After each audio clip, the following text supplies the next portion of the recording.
Today we will learn chapter trigonometry. What is meaning of trigonometry? First of all, we see the meaning of trigonometry. It is divided into three parts: try plus दोनों plus metric. Try का मतलब होता है three, दोनों का मतलब होता है एंगल्स, मेट्रिक का मतलब होता है measurement. The word trigonometry is derived from the Greek words tri means three, zono means angles and metric means measurement. सबसे पहले देखेंगे कि ट्रिग्नोमेट्री में तीन वर्ड है: ट्राई प्लस दोनों प्लस मेट्रॉन. और तीनों का मीनिंग मैंने बताया. ट्राई का मतलब हो गया थ्री, दोनों का मतलब हो गया एंगल्स और मेट्रिक का मतलब होता है मेजरमेंट. तो इसके आधार पर अब हम ट्रिग्नोमेट्री का डेफिनेशन देखेंगे. What is definition of trigonometry? It is the branch of mathematics which deals with the measurement of angles of a triangle and problems allied on it. कहता है कि गणित की वैसी शाखा जिसमें अध्ययन किया जाता है ट्रायंगल्स के एंगल्स का मेजरमेंट का हम लोग अध्ययन करते हैं. गणित की वैसी शाखा जिसमें ट्रायंगल्स के एंगल्स के मेजरमेंट का अध्ययन किया जाता है और जो भी समस्या होता है, प्रॉब्लम्स होता है, वह ट्रायंगल पर ही आता है. तो गणित की वैसी शाखा को हम लोग ट्रिग्नोमेट्री करते हैं. In this chapter we will study some ratio of the sides of a right triangle with respect to its acute angles is known as trigonometrical ratios. Trigonometrical ratios का क्या मतलब है? Trigonometrical ratios का मतलब होता है, सबसे पहले इस चैप्टर में हम लोग trigonometrical ratios के बारे में जानेंगे. तो trigonometrical ratios होता क्या है? तो रेशियो पिछले क्लास में हम लोग पढ़े हैं, comparison between two single quantity. तब जब दो सिंगल क्वांटिटी के बीच में हम लोग कंपैरिजन करते हैं तो उसी को हम लोग रेशियो कहते हैं. तो दो सिंगल चीजों के बीच में जो रेशियो, दो सिंगल चीजों के बीच में हम लोग कंपैरिजन करते हैं. तो यहाँ पे सिंगल चीज क्या क्या है? तो सबसे पहले एक है हाइपोटेनस, दूसरा परपेंडिकुलर और तीसरा बेस. तो कभी हम परपेंडिकुलर और हाइपोटेनस का रेशियो देखेंगे, कभी हम बेस और हाइपोटेनस का रेशियो देखेंगे, कभी हम परपेंडिकुलर और बेस का रेशियो देखेंगे. तो रेशियोज के आधार पर ट्रिग्नोमेट्री को डिफाइन किया गया है. ट्रिग्नोमेट्रिकल रेशियोज को सबसे पहले हम लोग यहाँ देखेंगे कि 90 डिग्री के जो अपोजिट साइड होता है उसको हम लोग हाइपोटेनस कहते हैं. सबसे पहले भी आप देखेंगे कि हाइपोटेनस का क्या पहचान है, identification. What is identification of hypotenuse? Sides opposite to the 90 degree. जो साइड 90 डिग्री के अपोजिट होता है उसको हम लोग हाइपोटेनस कहते हैं. और साइड्स यहाँ पे बेस और परपेंडिकुलर फिक्स नहीं होता, हाइपोटेनस पे फिक्स होता है. राइट एंगल के जो अपोजिट होता है हाइपोटेनस, लेकिन यहाँ पे परपेंडिकुलर और बेस फिक्स नहीं होता. मान लीजिए कि ये एंगल को हमको मेजर करना है, इस एंगल के अपोजिट साइड ये हो गया, इसको हम लोग परपेंडिकुलर लेंगे और जो एडजेसेंट हो गया बेस हो गया. लेकिन जब इस एंगल को हमको मेजर करना होगा तो ये अपोजिट हो जाएगा, ये एडजेसेंट हो जाएगा. इस एंगल के लिए ये परपेंडिकुलर हो जाएगा, ये बेस हो जाएगा.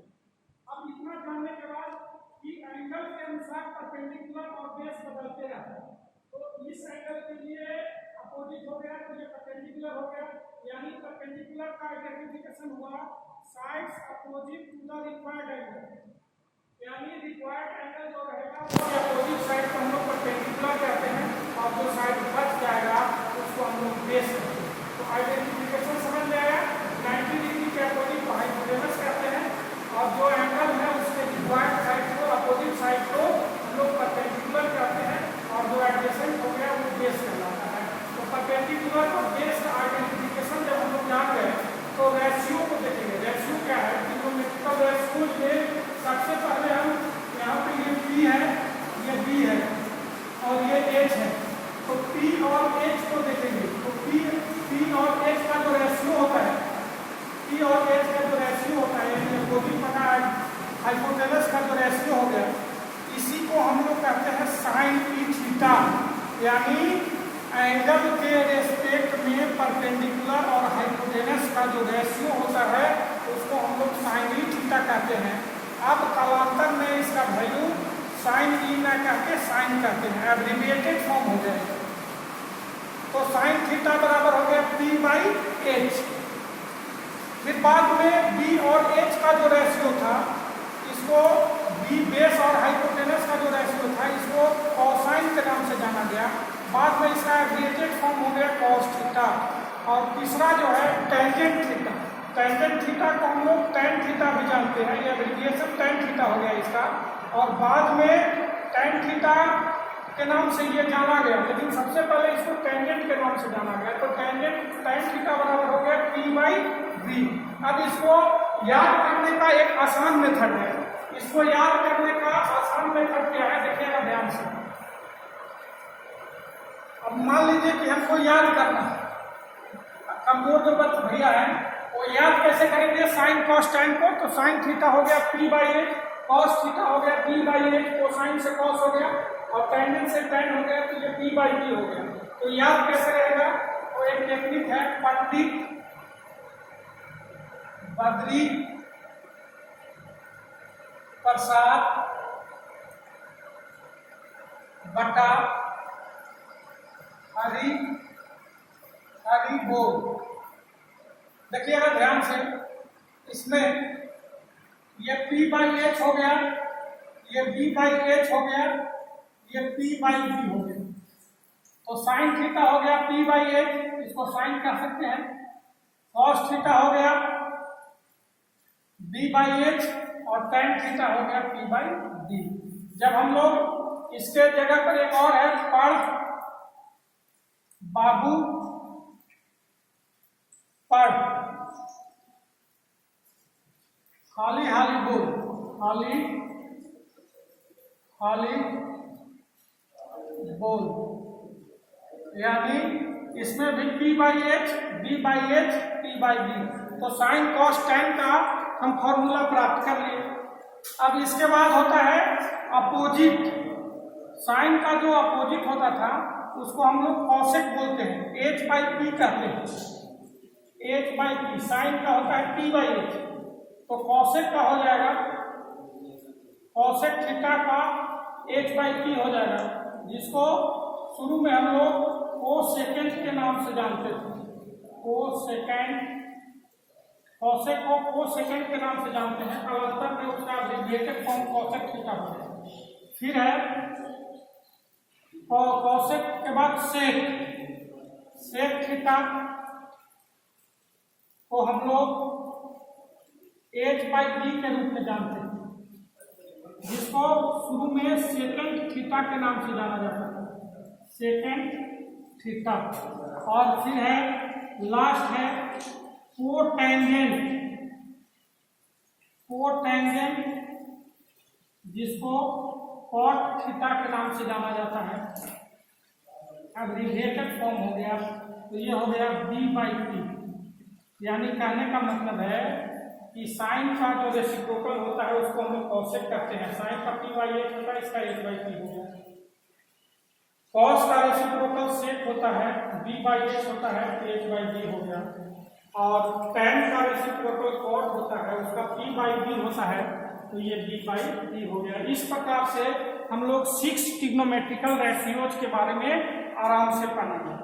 अब इसके बाद जब हम लोग 6 ट्रिग्नोमेट्रिकल रेशियोज जान गए, तो राइट एंगल ट्रायंगल में 2 ही चीज दिया हुआ रहता है। राइट एंगल ट्रायंगल में 2 चीज दिया हुआ रहता है और तीसरा चीज हम लोग फाइंड करते हैं। तो उसके लिए हमको पाइथागोरस थ्योरम की आवश्यकता होती है। तो सबसे पहले जानेंगे कि पाइथागोरस थ्योरम है क्या। पाइथागोरस थ्योरम, पाइथागोरस थ्योरम क्या है, तो कहता है in a right angle triangle, अभी बताया था मैंने, आइडेंटिफिकेशन की 90 डिग्री के जो अपोजिट साइड होता है उसको परपेंडिकुलर कहते हैं। और ये एंगल रिक्वायर्ड है तो इसके अपोजिट ये P हो गया, ये D हो गया। तो कहता है in a right angle triangle, in a right triangle, right triangle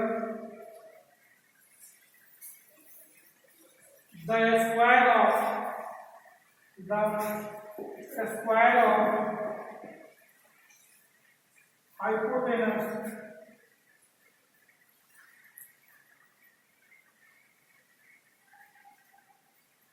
is equal to the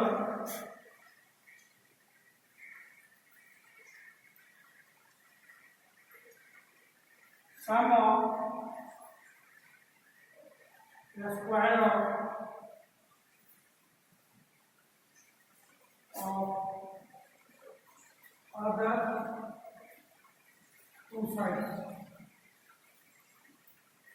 some of the square of the two sides. यानी ये पाइथागोरस थ्योरम है कि हाइपोटेनस का जो स्क्वायर होता है अदर टू साइड्स के स्क्वायर के सम के बराबर होता है। यानी ए के square equal to P square plus B square. इसी से एक फॉर्मूला निकल जाएगा, P square is equal to H square minus B square. और तीसरा है B square is equal to H square minus B square. तो पाइथागोरस थ्योरम की सहायता से हम लोग पी बी और एच निकाल लेते हैं। जब पी बी और एच निकल जाता है तो इस पर आधारित प्रश्न को हम लोग सोल्व करते हैं।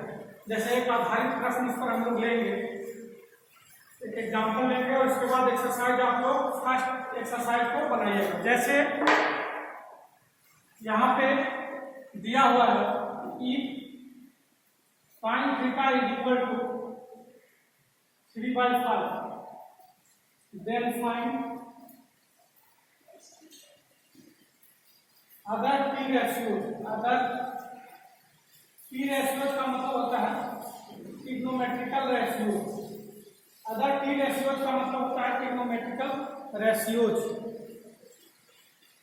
ट्रिग्नोमेट्रिकल रेशियोज होता है जैसे ये हमारे पास दिया हुआ है sin थीटा, तो sin theta is equal to 3/5 हो। इसको हम लोग p बाई एच के नाम से जानते हैं। तो हमको b चाहिए, p पता है, b पता है, p और b पता है, p और h पता है, तो b निकाल लेंगे। b स्क्वायर बराबर हम पढ़े हैं H square minus P square. h है 5 का स्क्वायर और b है p है 3 का स्क्वायर। तो 3 तिहाई 50 25, 3 तिहाई 9, 16 हो गया। इस प्रकार से b स्क्वायर हमको पता होगा, तो b बराबर हो जाएगा √16। तो 4 हो जाएगा। b जैसे भी पता हो गया भाई, तीनों चीज पता हो गया, आप आराम से निकाल सकते हैं। जैसे साइन निकालना है, साइन पता है, कॉस निकालना है, कॉस होता है b बाई एच। ऐसे के भी हम लोग लगा सकते हैं या नहीं भी लगा सकते हैं। तो b बाई एच रेशियो में के रहता है, तो b बाई एच हो गया 4/5 हो गया। tan हो जाएगा p बाई b हो जाएगा। यानी p कितना है, p है मेरे पास 3 और b है 4। अब कॉसेक हो जाएगा, कॉसेक हो जाएगा भैया साइन का उल्टा, तो 5/3 हो जाएगा। सेक हो जाएगा मेरे घर h बाई b का 5/4 हो जाएगा। और कॉट हो जाएगा मेरे भाई, कॉट हो जाएगा कितना हो जाएगा, tan का उल्टा 4/3 हो जाएगा। इस प्रकार से आज पहला एक्सरसाइज इसका समाप्त हुआ। आप लोग एक्सरसाइज ट्रिग्नोमेट्रिकल रेशियोज का पहला एक्सरसाइज घर से बनाएंगे। That's all.